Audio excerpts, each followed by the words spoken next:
What's up, J-Fusion fans? This is Philip, and welcome back to another video. So we are going to talk about Kamen Rider Geats, specifically the press conference. So by this recording, it should already be out on YouTube, but however, due to regional constraints and limitations, I am going to put instead a link in the description to the article which I posted regarding that press conference and all of the information that was provided there.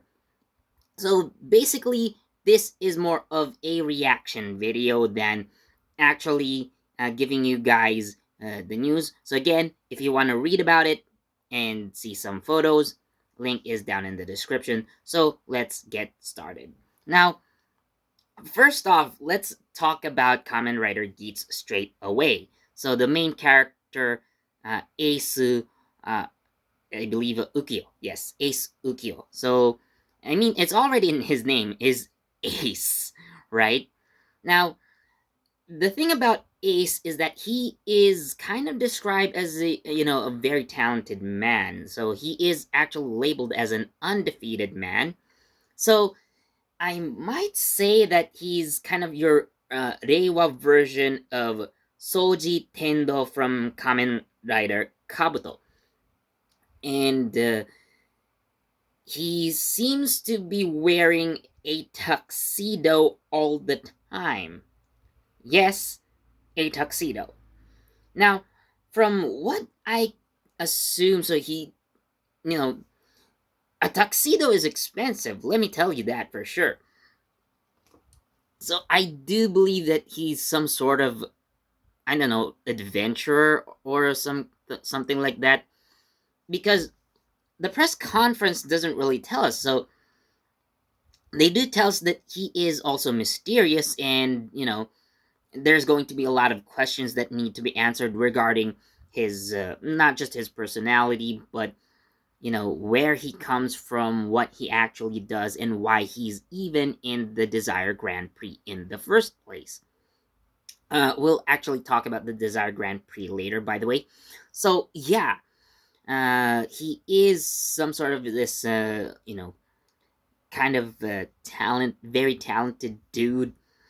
uh I guess minus that attitude. So he's somewhat portrayed as a nice guy, but you know he is very talented at fighting.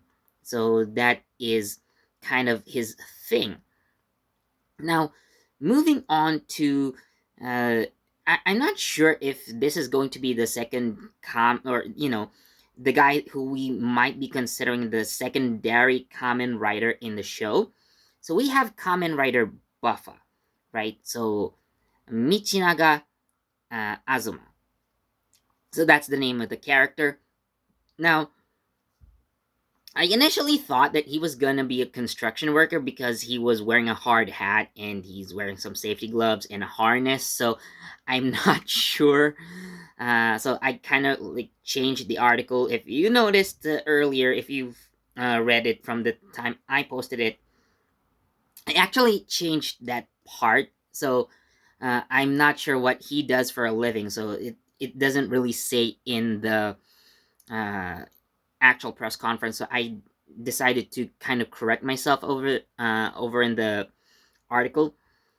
But as the actor himself states in the press conference, so he describes his character as a lone wolf, but somewhat lies a soft heart because he says he's said to be concerned for his allies' well-being rather. Sorry. Uh, but it's actually interesting considering the motif of Kamen Rider Buffa. So he uses the zombie um, buckle, the zombie rise buckle. But you know, when you think of zombie, of course, the only other zombie character that we can think of in the Kamen Rider series is Kamen Rider Gem, especially when he gets a hold of the dangerous zombie gashat and uses it to, do his evil things, right? So he was basically a villain at that point. But, you know, for a zombie motif character, well, a zombie bull, if you might. So, I guess, it's kind of interesting to see like this expectation versus reality thing. Like, in my previous reaction video, so I guess I'm going to add that link in the description as well, just to be sure.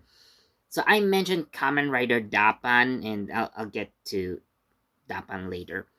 Uh, so, you know, it's kind of funny. Actually, let me talk about Dapan just a little bit.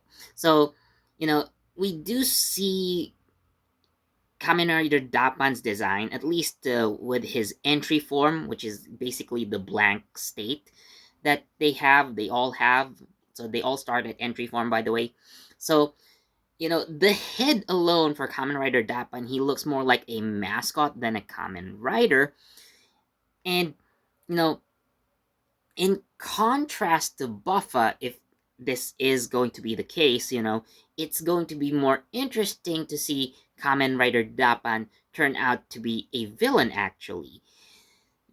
Again, that expectation versus reality, turning our expectations on its collective head, and showing that the seemingly villainous guy turns out to be good after all, and who seems to be innocent turns out to be the most evil. So that kind of thing is very interesting to me. So, anyways, moving on to the next Kamen Rider, which is Kamen Rider Tycoon.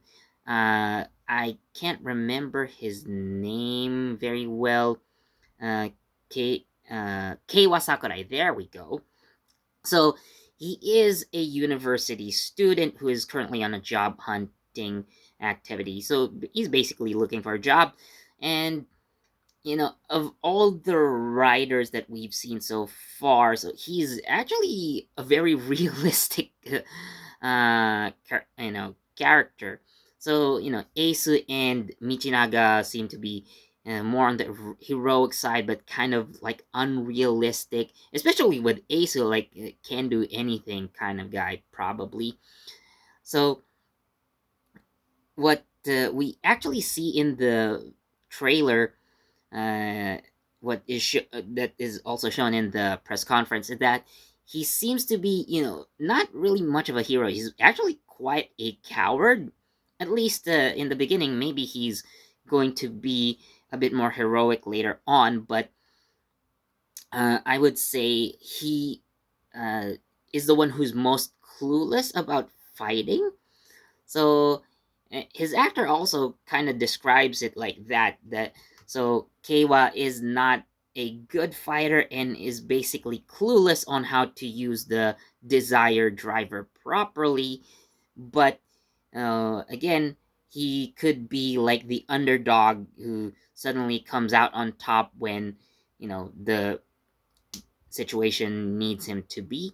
So I guess his character would be quite an interesting thing to look at, and going forward.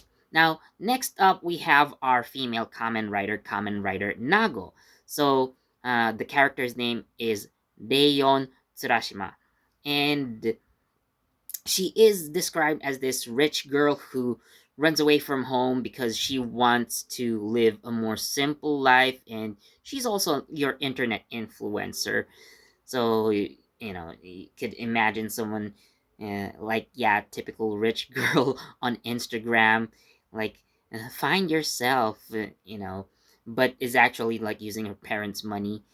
But I guess she joins the Desire Grand Prix, I guess, in order to find her own way in the world. But we do see her in the trailer often with Keiwa, so Kamen Rider Tycoon. So they'd probably be the ones who are, like more realistic people who don't actually know how to fight. But from what I saw, is that they are just caught up in this whole uh, DGP. Yeah, that's what I'm going to call the Desire Grand Prix from this point forward, just to keep it short. So, you know, both Kewa and Daeon are caught up in the DGP by accident, so they probably didn't choose to do it, but they were offered a chance and they probably accepted it, maybe, thinking that they might be able to get something in the end. So, you know, again, their development as characters and as Kamen Riders are going to be some interesting points to watch as the series progresses. Now, this is where the rider characters are uh you know kind of end, in the introduction. So we have two other characters. So the other characters that are introduced are Tsumeri and Gorodi. So yeah, weird names, I know, but Tsumeri is the girl who serves as the DGP's navigator. Like, she'll summon all the riders to some kind of dimension where she gives them mission briefings and gives off announcements. And there's this Gorori who looks like a butler, but he calls himself a concierge. But so there's also this kind of lounge or salon, as they would call it, which is called the neutral zone, which in the trailer, so we see Gorori and Asu in that. And actually, it's where the press conference takes place, in that neutral zone. So it's basically, it's the set that they're going to use. Just like how Kamen Rider Revice was announced last year, so the cast members were all gathered at what was going to be used as the Happy Spa's, lobby. So that inside of the house, the Igarashi residence. So that was also done in the case of Geats. So uh, we don't know what these two characters' motives are. Gorori and Tsumuri, if they're even human in the first place, we don't know. So if they are human, do they come from another dimension, or are they people from the future? Well, it's anybody's guess at this point. You have so many characters with mystery here. Let me tell you. So that's where the character introductions end. Now, as for the writer reveal, so at least on I believe it was Terebikun. Well, it's either Terebikun or Terebi magazine. So we do have Kamen Rider Dabman revealed already. However, Dabman is not introduced in this video, or rather the press conference. So we do have two extra riders, so one in an owl motif and one in a sheep motif. So from what I see, the one in the sheep motif seems to be female and was kind of working alongside Nago. And the owl common rider, I'm not sure what his deal is. So again, so these two characters we are going to see a bit later in the show. And this is kind of similar how Saber was handled a couple of years ago. So we were told that there are going to be multiple riders, like around 10, right, from the get-go, but we were only introduced to three main common riders, Saber, Blades, and Espada.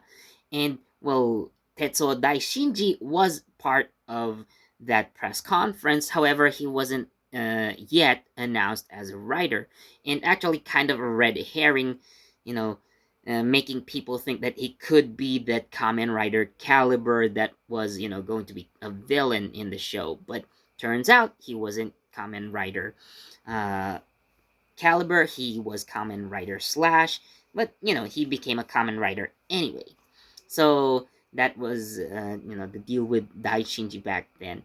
But anyways, yeah, not all the riders were included. So the same way here with Kamen Rider Geats.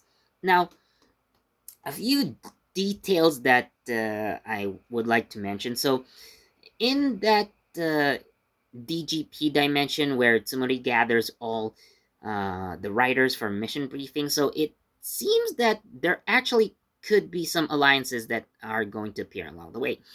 So in the trailer, we do see, the four writers that are introduced today.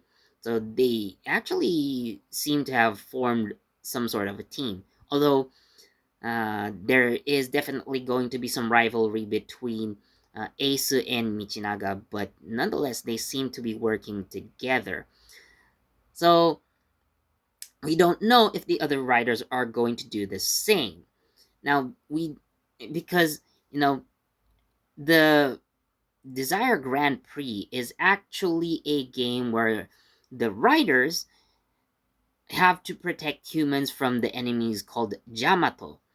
Now, I'm not sure if the writer versus writer element is going to come into play quite later in the series, because in the trailer, the writers were only fighting the Jamato, really. So, uh, we don't know if or when. Maybe it's a matter of when, but because this is a survival game, so I guess this is a survival game for the human race, but this is still a competition. So now the DGP, so this is going to be quite a spoiler for the whole series, even though the show is technically not out yet. But so the winner, yes, a winner, gets an item called the Desire Card, which is a blank card where you basically get to write your own desires, and at least you get that one wish come true. But it's that one wish could affect the whole world. In the wrong hands, you know who knows what could happen. Well, even in the hands of a good person, we don't know what exactly could happen. Maybe we could imagine a utopia, but you know, there are individuals. We have individuality. Like, I could be a good person, you could be a good person, and let's say you receive the desire card, and or I receive the desire card, and whatever wishes that we have could be different from one another, despite having the best intentions for the entirety of mankind. So that desire card is going to be a key item, most specifically nearing the end of the series. So, we are not sure when it's going to kick in. Sorry, the laptop I'm using has some sort of alarm. But, anyways, so yeah, that's going to be quite an important MacGuffin that we're going to have to, get back to as the series progresses later on.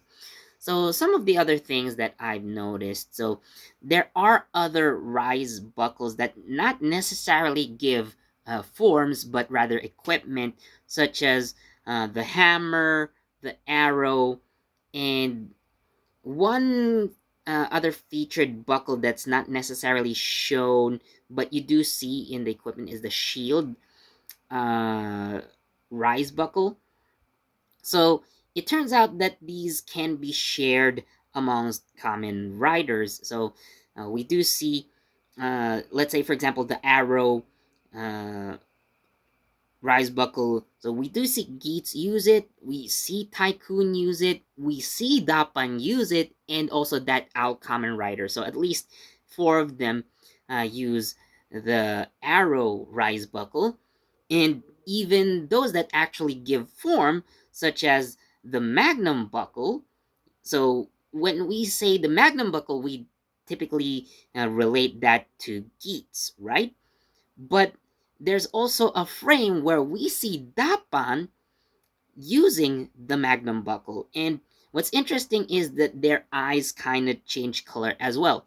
So let's say Kamen Rider Dapan, for example, right? So in the magazine scan, so his eyes are colored gold, But using the Magnum buckle, his eyes are actually red. So it does affect the form. So like your entry form actually, like there's this special coin or metal that you insert in the middle, so that gives the base animal head thingy, and then the left and right sides of the desire buckle decide what kind of forms you're going to have, of course.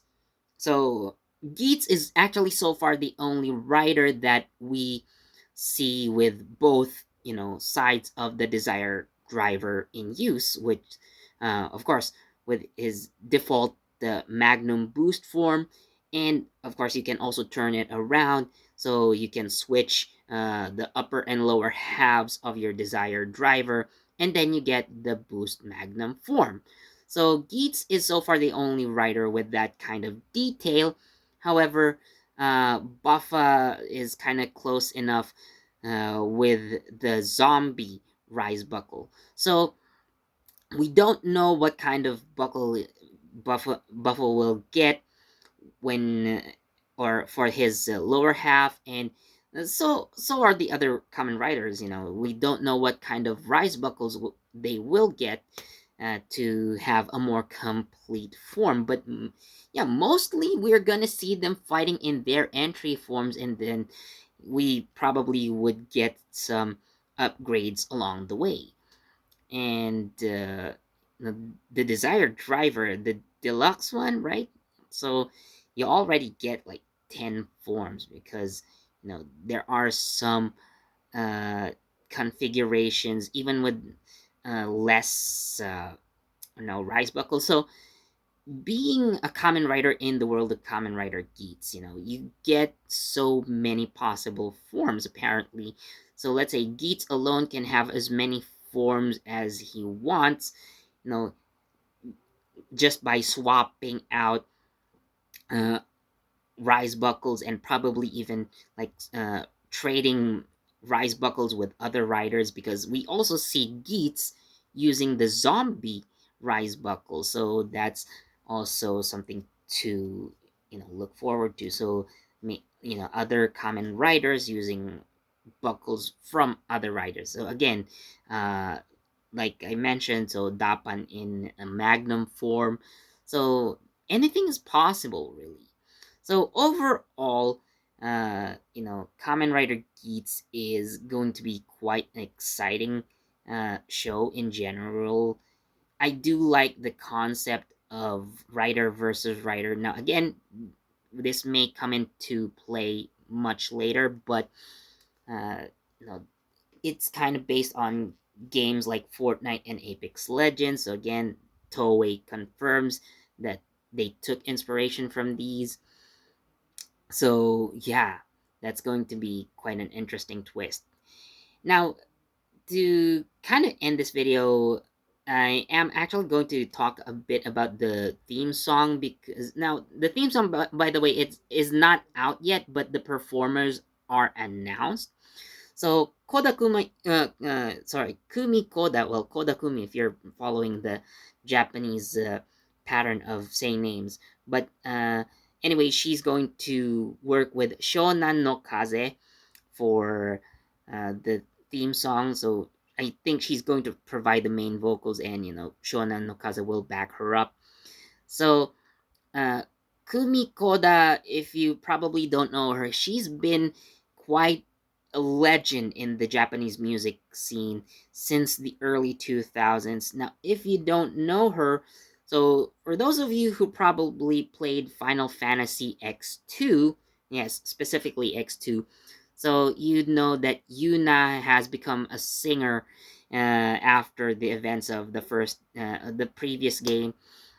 So in one concert, so she's singing this really pop dance track that everybody raves to. Even while they're under attack, she just keeps on dancing while singing, and fighting off the bad guys with Riku and Pain.